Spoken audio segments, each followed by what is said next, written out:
और बड़ा ही सौभाग्य है जो इस प्रभु की अमृतमयी अविरल धारा में हम तुम सभी बैठ करके इस ज्ञान गंगा में डुबकी लगा रहे हैं और अपने मानव जीवन का कल्याण कर रहे हैं। और भक्तों, परमात्मा की बड़ी कृपा है जो हम तुम सभी आज इस नैमिषारण्य जैसी पावन भूमि में बैठ करके प्रभु की कथा श्रवण कर रहे हैं। और देखिए, प्रभु का नाम, प्रभु का कीर्तन और प्रभु के नाम का सत्संग हमको अभय प्रदान करता है। क्या परीक्षित महाराज? अभय प्रदान करता है, यानी किसी बात का भय नहीं रहता है, निर्भय बना देता है ये प्रभु का नाम। आज उसी प्रभु के नाम के लिए हम तुम सभी इस जगह पर बैठे हैं। और देखिए भक्तों, भजन तो एकांत में हो सकता है और होता भी एकांत में ही है भजन, प्रभु का ध्यान, लेकिन सत्संग कभी एकांत में नहीं होता है। सत्संग तो संतों के साथ पांच के बीच में बैठ करके होता है। और मैं रोजाना कहता हूं, फिर भी कह रहा हूं आपसे कि देखिए, भगवान के द्वारा हमको पावन और पवित्र करने के लिए प्रभु की दो प्रकार की गंगा की अविरल धारा बह रही है हमारे भूतल पर। एक तो प्रभु के जो चरणार बिंदों से निकली वो भागीरथी गंगा, जो जल के रूप में प्रभावित हो रही है, वो भगवान के श्री पाद पद्मों से प्रकट हुई है। और आपके बीच में जो भागवती गंगा की जो धारा बह रही है, ये भगवान के श्री मुख से निकली हुई भागवती गंगा है। हम तुम सभी इस भागवती गंगा में बैठ करके डुबकी लगा रहे हैं और अपने मानव जीवन का कल्याण कर रहे हैं। देखिए, उस गंगा में स्नान करने के लिए हम जाएंगे, पवित्र होने के लिए तो यहाँ से वहां तक जाना पड़ेगा, साधन ढूंढना पड़ेगा। लेकिन ये भागवती गंगा तो आपके द्वार पर चल करके स्वयं आई है।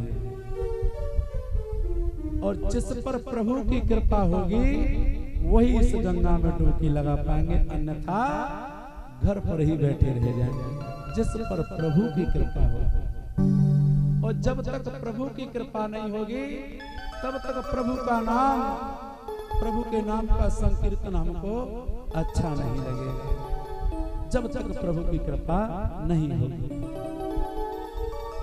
और आज तो बड़ा ही सौभाग्य है जो हमारे बीच में ब्रह्मा, विष्णु और महेश तीनों देव पधारे। जय जय।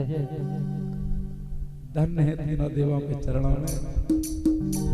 और तुलसी बाबा भी कहते हैं कि अब मोए भरोसा हनुमानता, बिनु हरि कृपा मिले नाही संता।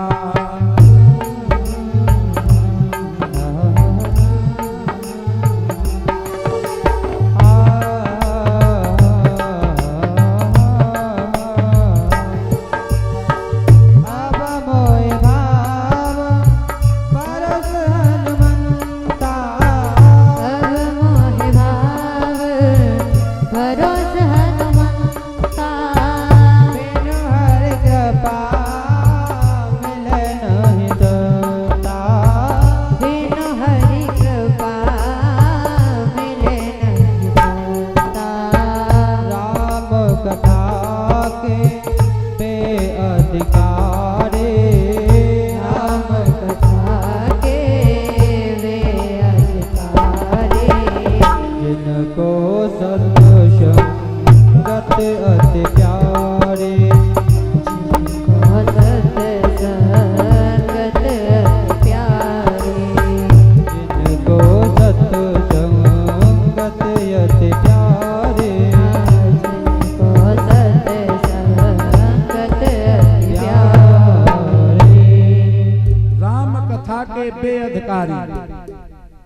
राम कथा के कौन अधिकारी हैं? जिनको सत्संगत अति प्यारी, जो साधु संतों की संगत जिनको ज्यादा प्यारी होती है वे अधिकारी हैं प्रभु की कथा की। आज तो बहुत जगह से हमारे श्रोता आए हुए हैं, भटोली से भी आए हुए हैं, गोकुलपुर से हमारे ठाकुर साहब तो कल भी आए थे और अलीगढ़ से भी आए हुए हैं। और देखिए जब परमात्मा की भक्ति जिसके अंदर होती है तो वो भगवान को अपनी ओर खींचती है। जो भगवान की प्राण प्रिया है भक्ति देवी, उसका स्थान कहाँ है? भक्तों के हृदय में। और जहाँ भक्तों के हृदय में भक्ति देवी रहती है तो भगवान झरोकों से झांक करके देखते हैं कि मेरी प्राण वल्लभा कहाँ है। और जहाँ भक्ति देवी प्राण वल्लभा दिखाई देती है भगवान उसी जगह चित्त में चपक जाते हैं और खींच करके वहीं लेकर के आते हैं। तो देखिए ये भागवती गंगा हमारे बीच में बह रही है, जो चल करके आज नगला ढक में स्वयं आई है। तो इस भागवती गंगा में हमको डुबकी लगाने से पहले हमको पावन और पवित्र होना होगा। तो अपनी वाणी और मन को पवित्र करेंगे मीठी मीठी तालियों से, उसके बाद में इसमें डुबकी लगाएंगे। तो मौन कोई नहीं रहेगा, कोई भी मौन मत रहना, सभी को बोलना है। दीनों के तुम ही दयाल हो, भज राधे गोविंदा। दीनों के तुम ही दयाल हो, भज राधे गोविंदा। दीनों के तुम ही दयाल हो, भज राधे गोविंदा। दीनों के तुम ही दयाल हो, भज राधे गोविंदा। राधे गोविंदा भज राधे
भक्तों के सरताज हो श्री राधे गोविंदा भक्तों के सरताज हो भज राधे राधे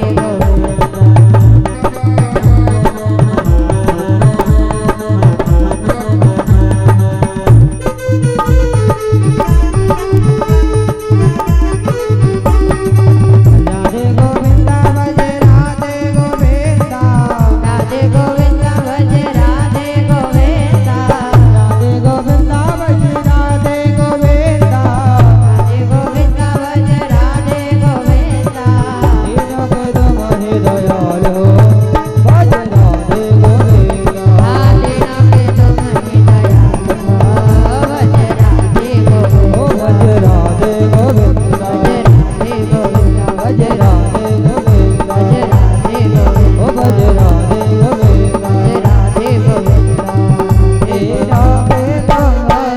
दयाल हो भज राधे गोविंदा तेरा के तुम ही दयाल हो भज राधे गोविंदा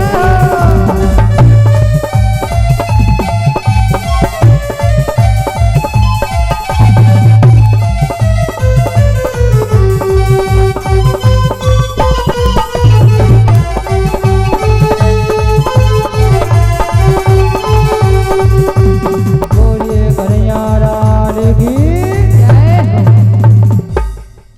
बोलिए श्रीमद् भागवत महापुराण की जय जय जय श्री राधे।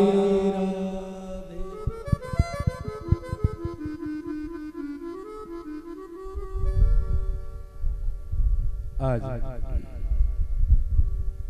बड़ा ही पावन पवित्र समय है जो इस भागवती गंगा में हम डुबकी लगा रहे हैं। यज्ञपति महाराज कथा तो बड़े ध्यान से सुन रहे होंगे। आज चतुर्थ दिवस है। हाँ? कहाँ कथा का क्षेत्र जो के बड़े धर्मात्मा राजा संतों की सेवा करने वाले स्वयं अपने हाथों से संतों के चरणों की सेवा करते हैं। परीक्षित महाराज इतने धर्मात्मा राजा थे परीक्षित, लेकिन जैसे ही उस मुकुट को सिर पर रखा कि मन में विचार आया कि शिकार खेलने के लिए चलेंगे। जब अहिंसा वृत्ति थे, कभी किसी की हिंसा नहीं चाहते थे, वो किसी प्रकार की बड़े भगवान के परम भक्त थे। लेकिन उस मुकुट को धारण करते ही कथा तो बेटियां सुनाई होगी पीछे। आज हिंसा करने के लिए जा रहे हैं, सारे जंगल में घूमते रहे लेकिन कोई शिकार नहीं मिला। जैसे ही शाम होने के लिए आ रही है, उसी समय बहुत तेज प्यास लगी और जल पीने के लिए, और जल को ढूंढते हुए कहां जल मिलेगा पीने के लिए, तो सामने एक आश्रम दिखाई दिया। उस आश्रम पर पहुंच गए और आश्रम पर जाकर के एक संत को देखा, वो समाधि लगाए बैठा है।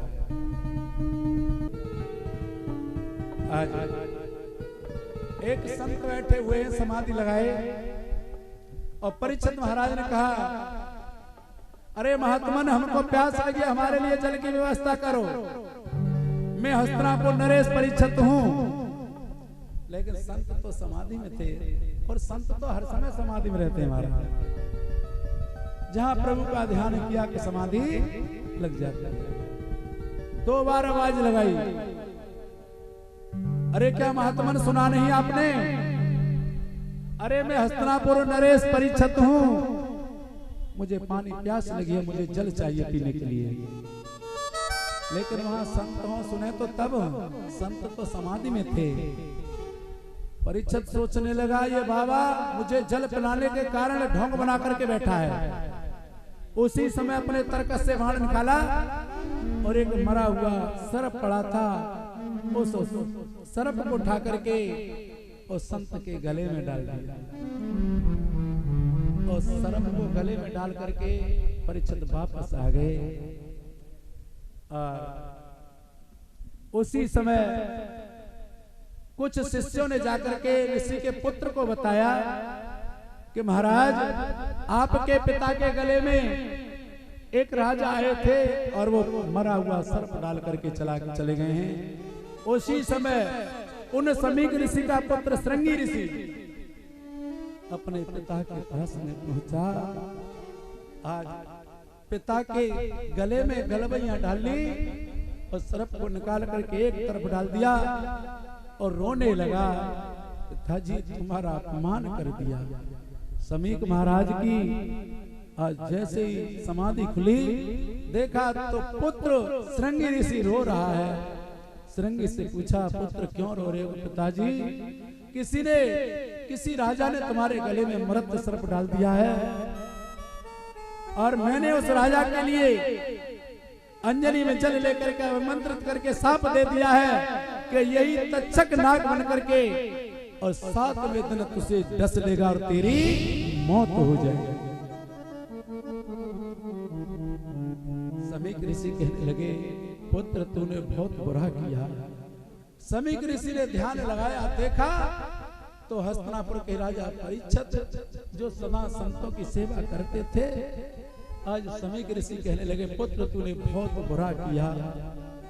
एक धर्मात्मा राजा जो हर समय संतों की सेवा करता है और जिस राजा के राज्य में सभी संत निर्द्वंद टहलते हैं, भजन करते हैं, तुमने अच्छा नहीं किया पुत्र। उसी समय एक गौडमुख नाम के शिष्य को बुलाया है और कहा, शिष्य तुम जाकर के और महाराज परीक्षित को अवगत कराओ कि अपनी मुक्ति का साधन ढूंढ लें। सर्प के काटने से जो मौत होती है उसकी कभी मुक्ति नहीं होती है, वो अधोगति के लिए जाता है। जो आत्महत्या कर ले, आग लगा के मर जाए, उसकी कभी गति नहीं होती है, वो अधोगति के लिए चला जाता है। और उधर परीक्षित महाराज जैसे अपने महलों में पहुंचे, सिर से मुकुट उतारा, एक तरफ रख दिया, एकदम शुद्ध विचार आ गए, सात्विकी वृत्ति बन गई। सोचने लगे, मैंने आज ये क्या कर दिया? जिन हाथों से संतों के चरण धोया करता था, उन्हीं हाथों ने आज एक संत का अपमान किया है। संत का अपमान करने से पहले हाथ टूट क्यों नहीं गए? और जिन श्वासों से मैं दिन रात संतों के गुणानुवादन करता था, आज ये प्राण चल क्यों रहे? मेरे शरीर में से प्राण उसी समय क्यों नहीं निकले? जिस वक्त मैंने एक संत का अपमान किया, ये मेरा शरीर गल क्यों नहीं गया? आज परीक्षित महाराज पश्चाताप कर रहे थे, उसी समय गौडमुख आ गया। गौडमुख ने कहा, महाराज मैं समीक ऋषि का शिष्य हूँ, गौडमुख मेरा नाम है, और समीक ऋषि के पुत्र श्रृंगी ने आपको साप दे दिया है। जिस ऋषि के गले में तुमने सर्प डाला था, आज वही सर्प तुमको सप्तम दिवस में और तक्षक नाग बन करके डस लेगा, तुम्हारी मौत हो जाएगी। राजन, अपनी मुक्ति का साधन ढूंढो। उसी समय राजन कहने लगे, अरे मैं पापी 7 तक जीना नहीं चाहता हूँ, मैं तो 7 सेकंड भी नहीं जीना चाहता हूँ। मैं तो अभी चाहता हूँ कि मेरे प्राण निकल जाएं, मैं जीवित क्यों हूँ? उसी समय महाराज परीक्षित अपने महलों में गए और जन्मेजय को बुलाया और ब्राह्मणों के द्वारा जन्मेजय का राज तिलक करा दिया। और उसी समय घर से निकल पड़े हैं, संतों के पास में जाते हैं, संतों से पूछते हैं, अरे संत ऋषि हो, एक ही प्रश्न करते हैं कि अल्प समय में जिसकी मृत्यु नजदीक हो, अल्प समय यानी थोड़े समय में जिसकी मौत नजदीक हो, उसको मुक्ति के लिए क्या करना चाहिए? अब सभी संत कहते हैं, भैया योग करो। कोई गायत्री मंत्र बताता है तो गायत्री मंत्र भी 40 दिन से पहले सिद्ध नहीं होता है।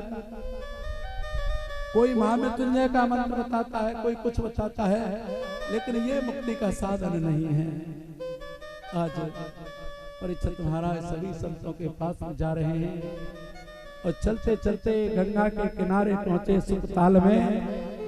वहां देखा तो बड़ी बड़ी उम्र के ऋषि बैठे हुए उस संतों के बीच में। बड़ी बड़ी लंबी उम्र के ऋषि भृगु, क्रतु, अंगरा, पुलस्त, पुलह,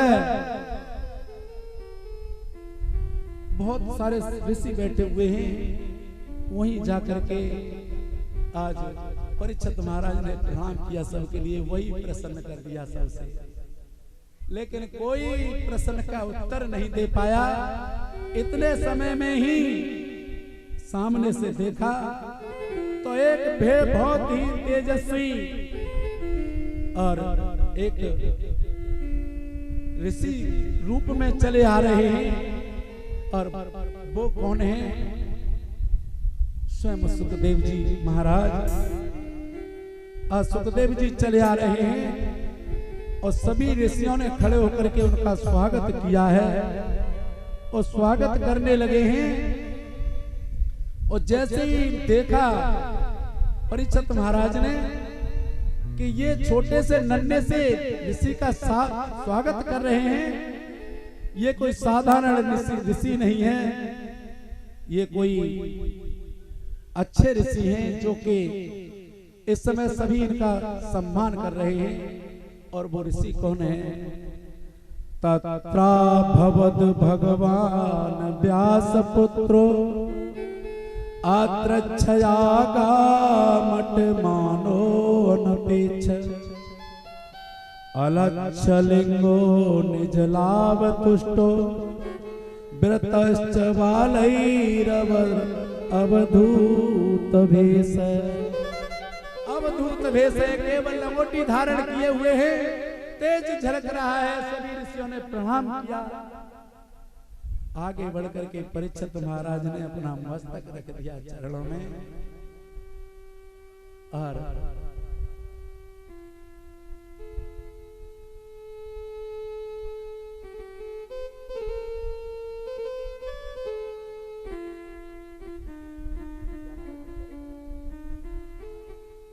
में मस्तक रख दिया, प्रणाम किया है। हाथ जोड़ करके कहने लगे, हे संत, आज मुझे कुछ आपको देख करके शांति महसूस हो रही है कि मेरी शंका का समाधान अवश्य होगा। उसी समय कहने लगे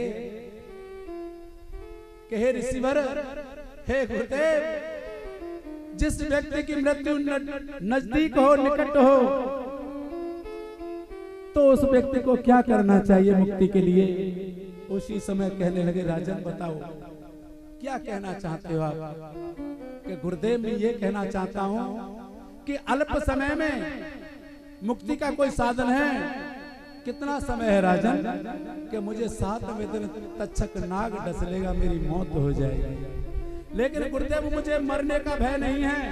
मैं जानता हूं ये मृत्यु लोक है, यहाँ सभी मरने वाले आते हैं, यहाँ अमर कोई नहीं है। लेकिन मुझे एक ही भय है कि मेरी सर्प के काटने से मौत होगी, मैं अधोगति के लिए चला जाऊंगा।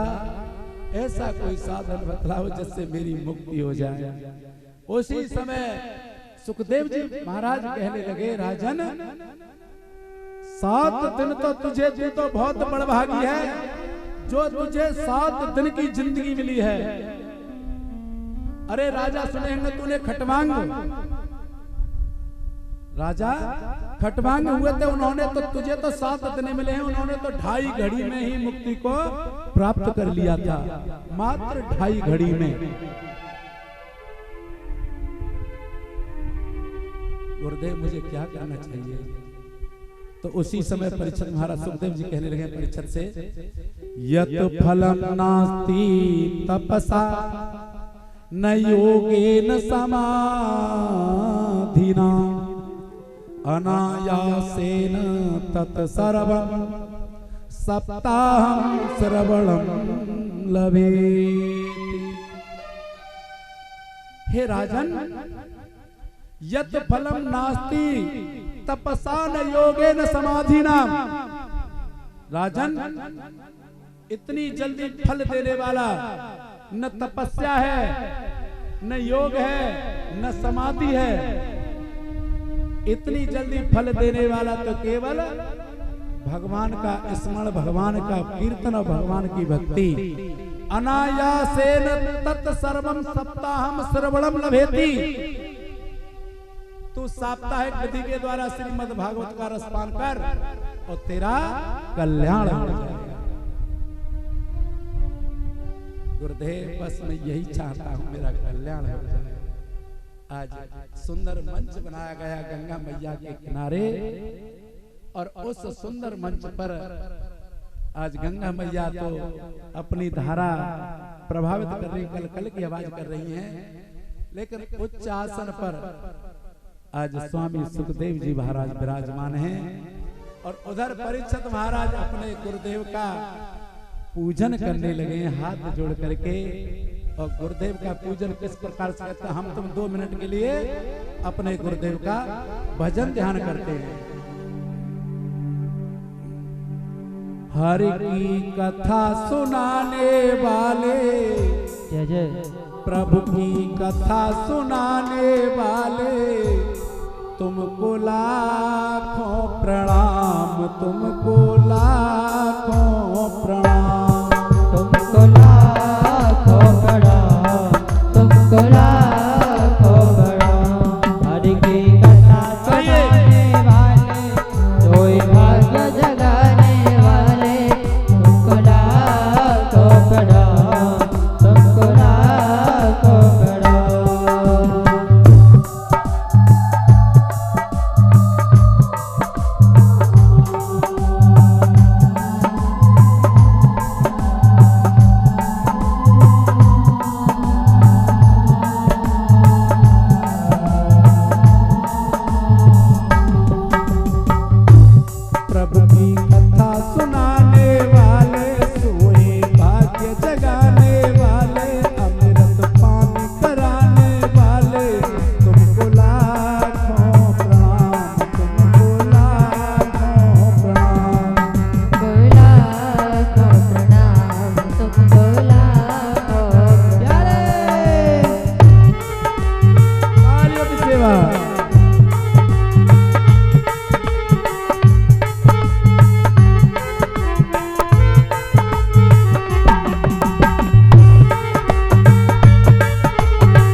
कर विष का प्याला, जा रहे थे अम्ब के गाला।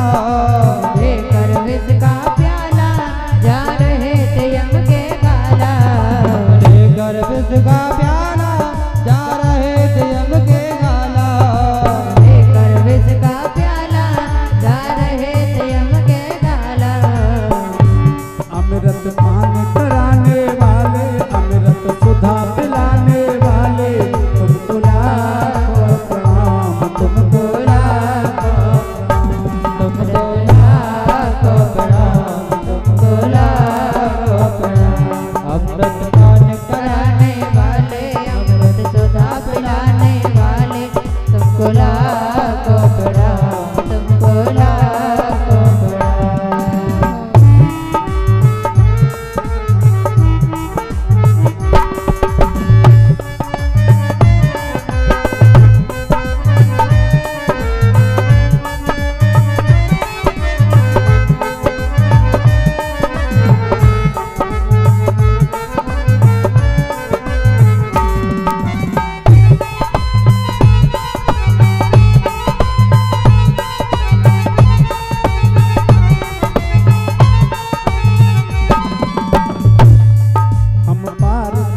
जो गाए गावे। भटकी राह बताने वाले, भटकी राह बताने वाले, तुमको लाखों प्रणाम, तुमको लाखों प्रणाम। भटकी राह बताने वाले, सच्चा मार्ग दिखाने वाले, तुमको लाखों प्रणाम, तुमको लाखों प्रणाम।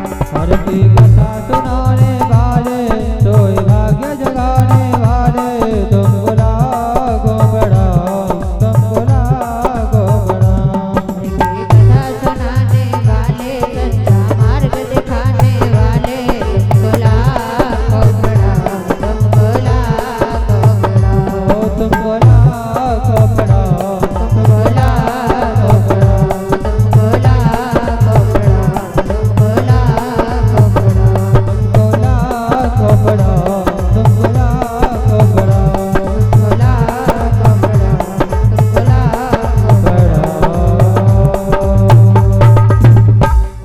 बोलिए गोविंद भगवान की जय। बोलिए सदगुरुदेव भगवान की जय। आज बहुत ही सुंदर मंच बनाया, उस पर व्यास नंदन श्री सुखदेव जी महाराज विराजमान हैं। आज स्वामी सुखदेव जी महाराज ने समझाया, राजन संसार में जब सारे मार्ग बंद हो जाएं, संसार के जब सारे मार्ग बंद हो जाए तो एक मार्ग खुलता है। वो कौन सा? परमात्मा का मार्ग, परमात्मा की शरणागति। तुम परमात्मा के शरणागत हो जाओ, आपका कल्याण हो जाएगा। उसी समय का राजन, अब आप सावधान होकर के और मेरी बात को सुनो। आपको सर्वप्रथम मैं आपको समझा रहा हूं आपको क्या करना है। राजन, अब आप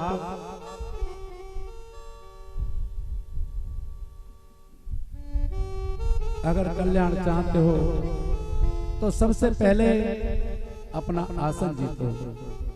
जितो आसन, जितो संगो, जितो श्वासो, जितेंद्रिय। राजन, अपने आसन को जीतो, एक आसन पर बैठो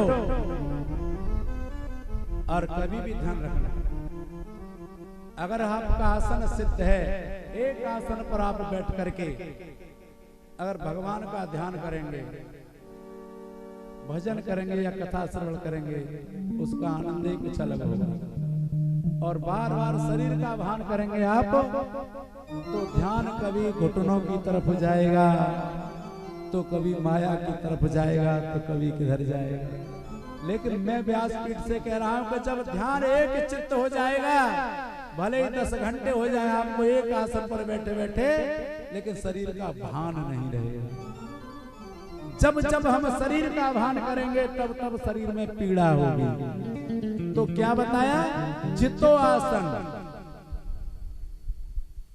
जितो श्वासो, श्वासों को जीतो। ये श्वास बड़ी कीमती हैं, जाने के बाद में आए कोई गारंटी नहीं है। और अंतिम समय पर अगर कोई ये कहे ना कि सारी विश्व की संपत्ति में एक तरफ रख दूं और एक श्वास मुझे एक्स्ट्रा मिल जाए, नहीं मिलेगी। आप श्वास को खरीद नहीं सकते, इसलिए इन श्वासों का सही प्रकार से प्रयोग करो। एक भी श्वास बगैर भगवान नाम के व्यर्थ नहीं जानी चाहिए। जब श्वास जाए तब भी भगवान नाम होना चाहिए, श्वास आए तब भी भगवान नाम होना चाहिए। संत ऋषि कहते हैं कि श्वास श्वास पे राम रट, और वृथा श्वास मत खोए, और ना जाने जा श्वास को आमन होए न होए। कोई गारंटी नहीं, इसलिए हर श्वास पर भगवान नाम जप। जितो श्वासो, जितो संगो, संग को जीतना चाहिए। कभी भी बुरे व्यक्ति का साथ नहीं देना चाहिए, संग नहीं करना चाहिए। बुरे स्थान पर नहीं खड़ा होना चाहिए। कहीं बुरी बात हो रही हो वहां तनिक भी नहीं ठहरना चाहिए। जितो संग हो, आप जैसा संग करेंगे वैसे ही आपका मन बन जाएगा। क्यों कि तुलसी बाबा ने भी कहा सठ सुधरे सत संगत पाई। संगत में बहुत असर होता है, तो लेकिन संगत करनी कौन सी चाहिए? जो अच्छी संगत हो, जहां भगवत चर्चा होती हो वहां की सत्संगत करनी चाहिए। और क्या कहा? जितेंद्रिय राजन इंद्रियों को जीतो, एक भी इंद्री किधर भटकने नहीं चाहिए। हमारे अंदर ये 5 ज्ञानेंद्रिय और 5 कर्म इंद्री हैं और एक है मन। मनी रामजन कहाँ घुमाते फिरते हैं कोई पता नहीं है। सेकंड में बंबई तो सेकंड में दिल्ली और सेकंड में कालंदरी पर लौट के ढकनगला और सेकंड में ढकनगला से कालंदरी पे पहुंच जाए। जे मन बड़ा चंचल है हमारा, बहुत ही चंचल है। इसलिए एक ही आश्रय ले लो। ए बाबा वृंदावन वाले, अच्छा पानी पी लो, मैं समझी मन के बारे में। इसलिए राधा रानी की शरण ले लो और कल्याण चाहते हो तो। राधे तेरे चरणों की, श्यामा तेरे चरणों की, पग धूल जो मिल जाए। राधे तेरे चरणों की, तेरे चरणों की, रज डोल जो मिल जाए। श्यामा तेरे चरणों की, राधे तेरे चरणों की, पग धूल जो मिल जाए।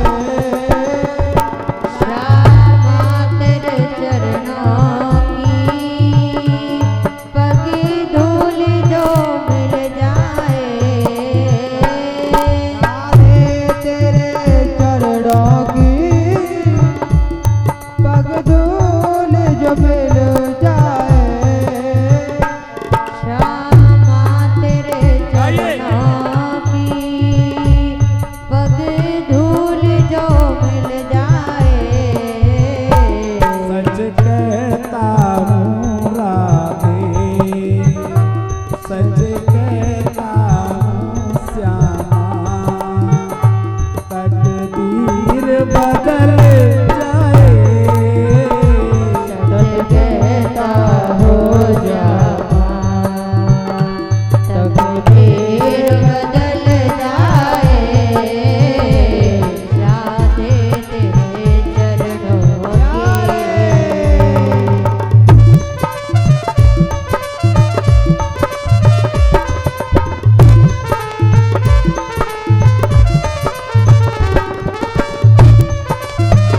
कार्य में सेवा।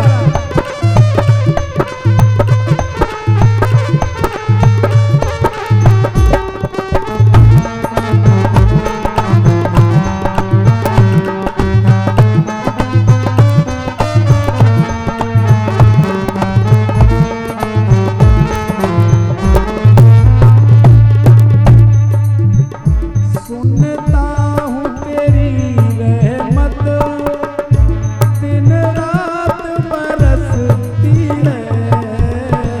सुनता हूँ तेरी रहमत दिन रात बरसती है। सुनता हूँ तेरी रहमत दिन रात बरसती है। सुनता हूँ तेरी रहमत दिन रात बरसती है। एक बूंद जो मिल जाए, एक बूंद जो मिल जाए, जीवन ही बदल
चंचल है कैसे इसे समझाऊं।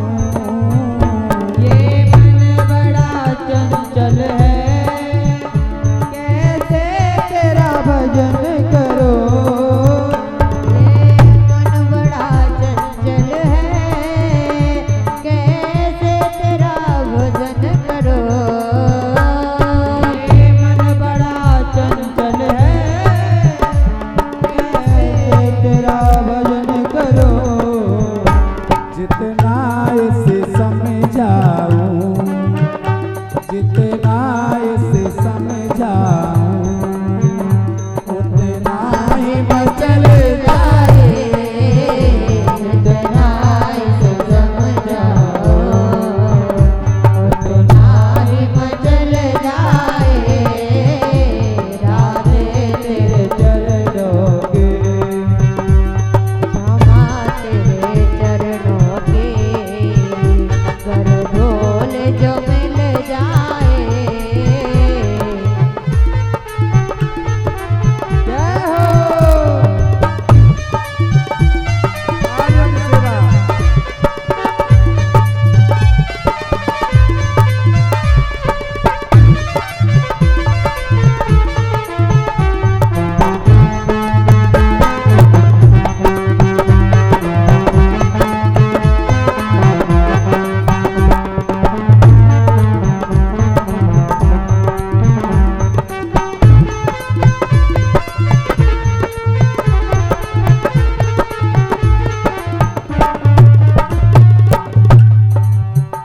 नजरों से गिराना चाहे कितनी सजा देना।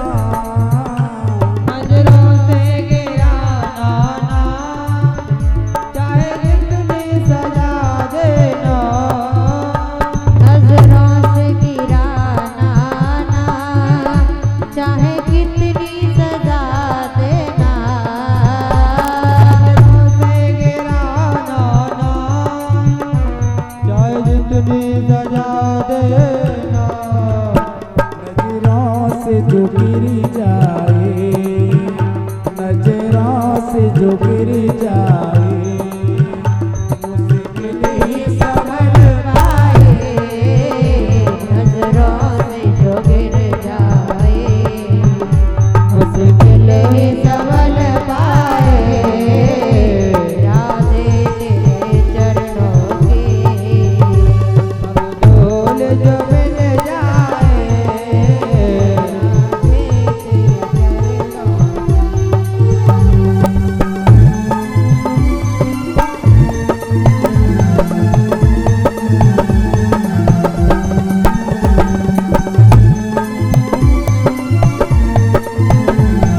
राधे तेरे चरणों बोलिए राधे रानी सरकार की जय।